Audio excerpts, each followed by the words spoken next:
bana doldurmuyor. Baba, faul var mı? Faul değil, topa müdahale. Tamam. Hadi bakalım. Başlıyorum.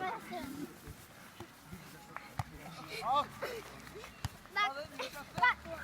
Ayağına bak.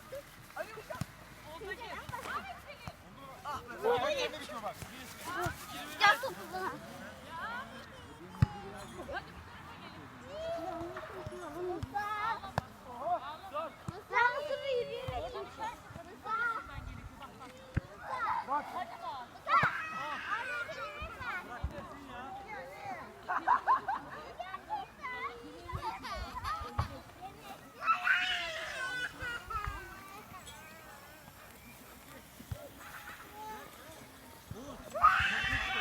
Ali.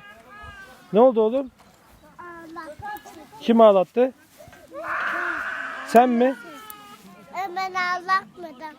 Annesi. Annesi mi ağlattı?